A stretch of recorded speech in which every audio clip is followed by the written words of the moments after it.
Wine কারা হিনা ইউসবিহ ওয়াক্কালাল্লাহু ৭০ মালাকিন হাত্তা ইউমসিয়া।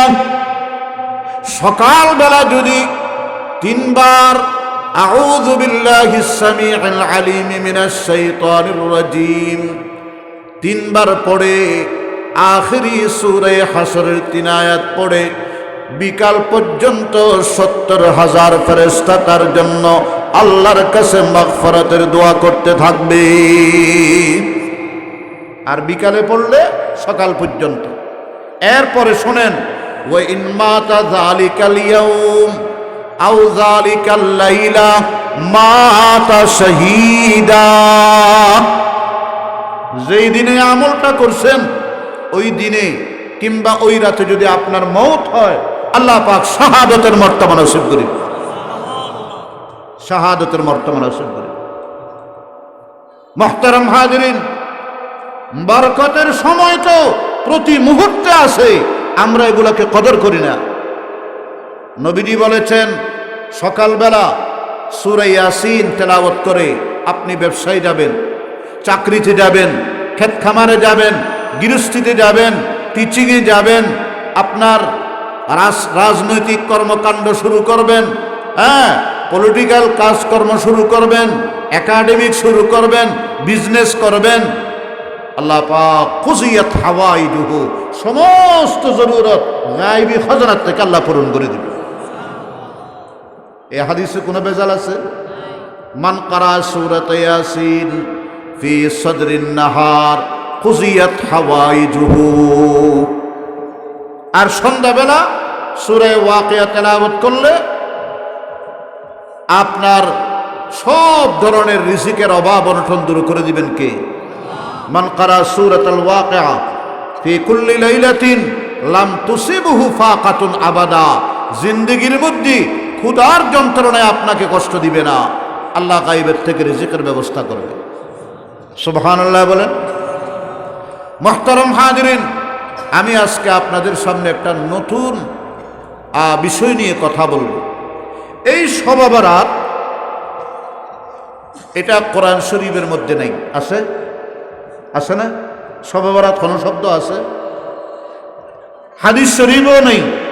আছে লাইলাতুন নিসফি মিন শাবান, শাবানের মধ্য রজনী।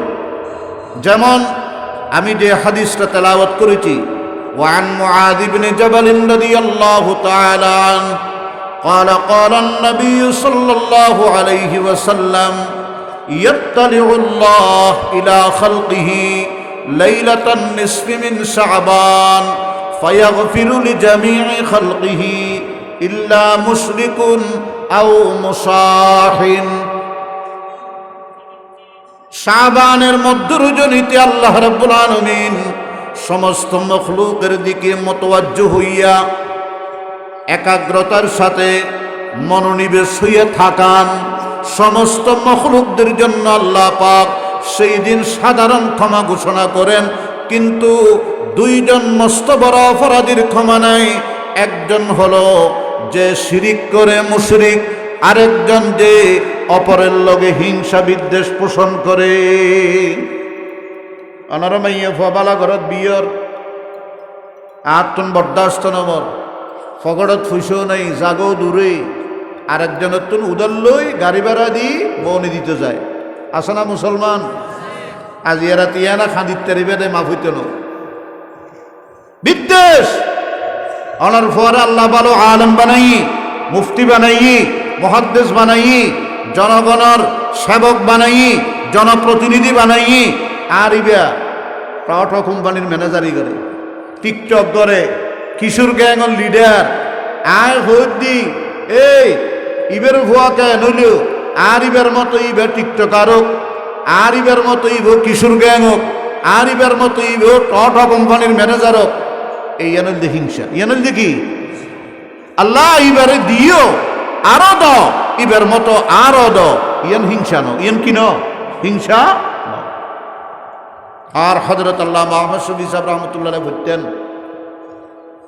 দর্শন বেয়ারাম মানুষের কলবের ভিতরে আছে। হওয়ান বলেন না, খাহি কে সবই দিলে চো আইনা দাহচিজ বেরুকুন নাজদরুনে সিনা।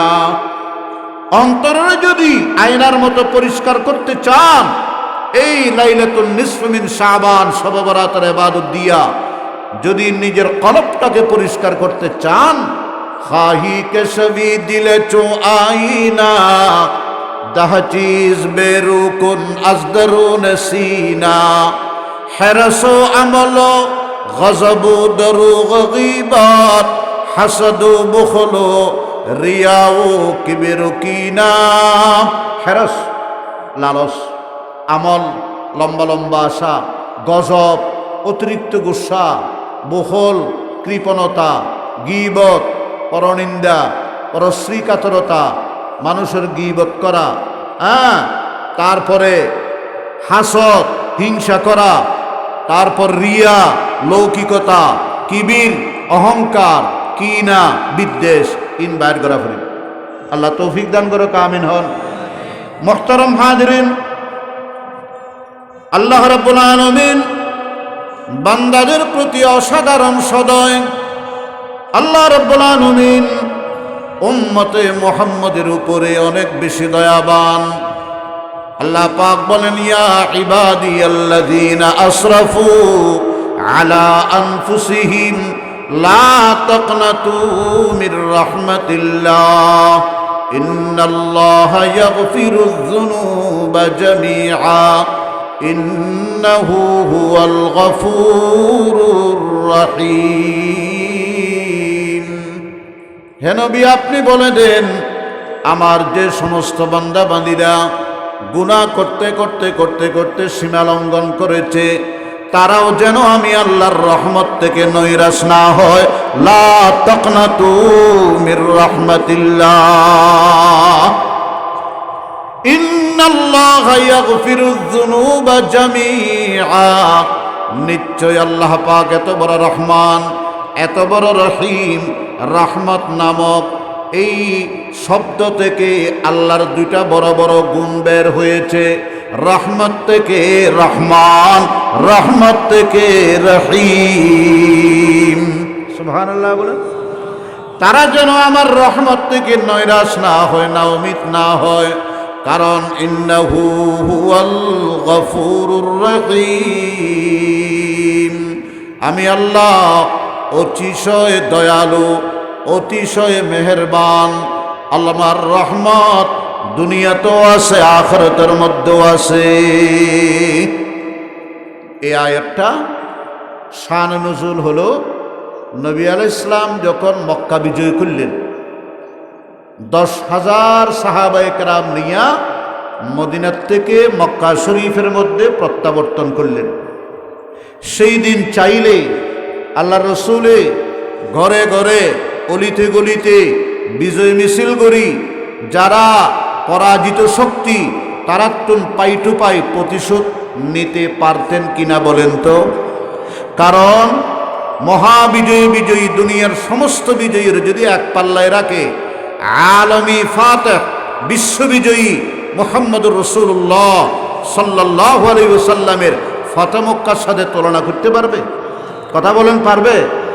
ফাতিহা নে মক্কা আয়ে সর ঝুকায়ে চশমে নাম, ফাতিহা নে মক্কা আয়ে সর ঝুকায়ে চশমে নাম, আমন কা এলা কিয়া নাদম হুয়ে আহলে ওয়াতন। তিনি সাধারণ ক্ষমা ঘোষণা করলেন, সবাইকে তিনি নিরাপত্তার সিকিউরিটি দিলেন, নিশ্চয়তা দিলেন। বললেন, মান আলকাস সিলাহ ফাহুয়া আমিন, মান দাখালা দার আবি সুফিয়ান ফাহুয়া আমিন। সবাইকে সাধারণ ক্ষমা ঘোষণা করে দিলাম, কারো প্রতি কোনো ধরনের প্রতিশোধ নেই। লা তাসরিবা আলাইকুমুল ইয়াউম। আজকের পরাজিত আর বিদিত ব্যক্তি একদল পরাজয় বরণ করছে, তার ঘর বাড়ি জ্বালিয়া, তার সম্পদ অনিষ্ট করে, তাকে হামলা করে, তার সহকর্মী, তার অনুসারী, তার দলের সমর্থকদেরকে পিটাইয়া দেশ সারা করে। ঠিক কিনা বলেন? মনে রাখবেন, মনে রাখবেন, আগুনে আগুন জ্বলে, বিদ্বেষের আগুন ভিতরে জ্বলে আপনাকে সরকার করবে। দেশকেও তছনছ করবে। আল্লাহর রসুলের একটা আদর্শ বুকে ধারণ করেন, একটা আদর্শ গোটা দুনিয়া শান্তির নগরীতে পরিণত হয়ে যাবে। ঠিক কিনা বলেন? মক্কা বিজয়ের দিন সরওয়ারে কায়নাত সাল্লাল্লাহু আলাইহি ওয়াসাল্লাম চাইলে যারা আল্লাহর রসুলকে এই 8 বছর এমন কোন মুহূর্ত নেই যে আল্লাহর রসুলকে তারা কষ্ট দেয় নাই। নামাজরত অবস্থার মধ্যে বড় বড় উটের ঝুলি বুড়ি পিঠের মধ্যে উঠাইয়া দিছে যেন সাজদা থেকে মাথা উঠাইতে না পারে। আর রাস্তার মধ্যে কাটা বিছাই দিছে, উপরের থেকে বড় বড় পাথর নিক্ষেপ করা আল্লাহর রসুলকে মুহূর্তের মধ্যে শহীদ করার জন্য ব্যর্থ খুব হয়েছে। কিন্তু সব কিছুর পরে মুহাম্মদ রাসূলুল্লাহ সাল্লাল্লাহু আলাইহি ওয়াসাল্লাম মক্কা বিজয়ের দিন বললেন, মা তুরজাউনা মিন্নি আল ইয়াউম, বলো। কাবা শরীফের দরজায় দাঁড়াইলেন, আমার হাতে কাবার চাবি, গোটা মক্কা আমার নিয়ন্ত্রণে, কাবা আমার নিয়ন্ত্রণে। আজকে আমি চাইলে তোমাদের কাছ থেকে পাই টু পাই প্রতিশোধ নিতে পারি।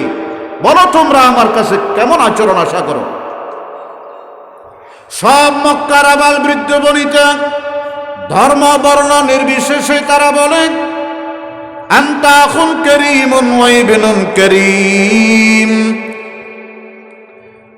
আপনি হলেন আমার উদার ভাই, আমাদের মুরব্বীদের উদার সন্তান। আজকে আপনার কাছে আমরা উদারতা চাই, প্রতিশোধ চাই না, প্রতিহিংসা চাই না। আপনার কাছ থেকে আমরা উত্তম মহান চরিত্র চাই। আল্লাহ পাক আপনাকে মহান চরিত্র দিয়ে দুনিয়াতে প্রেরণ করেছেন।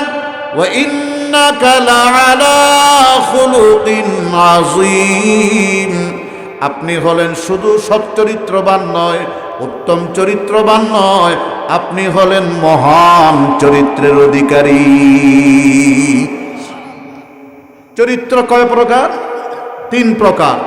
সচ্চরিত্র, আরোগ্য উত্তম চরিত্র, আরোগ্য মহান চরিত্র। আল্লাহ পাক আমাদের নবীজিকে দান করেছেন কোন চরিত্র? মহান। ওয়া ইন্নাকা লাআলা খুলুকিন আযীম। আল্লাহু আকবার বলেন। রাসূল করিম সাল্লাল্লাহু আলাইহি ওয়াসাল্লাম বলেন, লা তাসরিবা আলাইকুমুল ইয়াউম, আজকে তোমাদের প্রতি আমার কোনো প্রতিশোধ নেই। ইয়াগফিরুল্লাহু লাকুম, আমি দোয়া করছি আল্লাহ যেন তোমাদের জীবনের গুনাহ মাফ করে দেয়। ওয়া হুয়া আরহামুর রাহিমিন, তিনি হলেন আরহামুর রাহিমিন, দয়ার ভান্ডার, দয়ার সাগর আল্লাহ পাক। সবাই নবীজির এই প্রতিশ্রুতির উপরে আশ্বস্ত হইয়া নিরাপদে ঘরে ঘরে অবস্থান করতেছে। সুবহানাল্লাহ বলেন। हिंद अबू सुफियान वहशी कर दिया सबको माफ, हिंद अबू सुफियान वहशी कर दिया सबको माफ, थक चुके थे दुश्मनी करते हुए जो मर्दुजन, थक चुके थे दुश्मनी करते हुए जो मर्दुजन। আবু সুফিয়ান পরবর্তী সাহাবী রাদিয়াল্লাহু আনহু, তৎকালীন ইহুদি এক মুশরিকদের লিডার, কাফেরের লিডার হযরতে ওয়াহশীকে নির্মমভাবে হত্যা করেছে। তার বিবি হিন্দা হযরত ওয়াহশীর কলিজা চিপাইয়া চিপাইয়া খেয়েছে। তাদেরকেও নিরাপত্তা দিলেন। সবাই নিরাপদে। মনোযোগ আছে তো? সবার আছে মনোযোগ? কিন্তু একজন, আল্লাহু আকবার, সবাই নিরাপদ। কিন্তু হযরতে আবু সুফিয়ান তিনি মক্কা ছেড়ে পালাইতেছেন। একজন বলে, কিরে আল্লাহ রসুল সাধারণ ক্ষমা ঘোষণা করছি, তারপরেও তুই মাথার উপর গাট্টি গুট্টা লইয়ে রে এঙ্গরি বিত সন্ত্রস্ত, তোমার চেহারা চেহারা মলিন, আইনা তুরি, কোথায় যাচ্ছে? সে বলে, আমি মক্কা ছেড়ে পালাইতেছি কারণ আমি যে আবু সুফিয়ান, এটা যদি রসুল জানে তাহলে কিন্তু আমার খবর আছে, বা রসুল্লাহর কোন সাহাবী জানলেও খবর আছে। আমি পালাইতেছি জীবন ভয়ে, আতঙ্কে। সাহাবায়ে কেরাম বললেন, না, রাহমাতাল লিল আলামিনের দরবারে আপনার জন্য সাধারণ ক্ষমা আছে। সুবহানাল্লাহ বলেন। গিয়ে দেখেন না হযরত আবু সুফিয়ান এক পর্যায়ে ইসলামের দিককেই দীক্ষিত হয়ে গেলেন। অনেক লম্বা ঘটনা। নবীজির দরবারে এসে বলে, ইয়া রাসূলুল্লাহ, উরিদু আন উসলিমা, আমি আপনার কাছে এসেছি, আমি আপনার হাতে কালমা পড়ে মুসলমান হয়ে যাব। সুবহানাল্লাহ। ওয়ালা উসলিমু হাত্তা আসমা কালাম আল্লাহ, অতক্ষণ পর্যন্ত আমি মুসলমান হব না যতক্ষণ আল্লাহ রাব্বুল আলামিনের সরাসরি কোরআন দ্বারা আমাকে যে আল্লাহ ক্ষমা করবেন এটার উপরে আমি আশ্বস্ত হব না। আমি আল্লাহর কালাম শুনে তারপরে মুসলমান হব।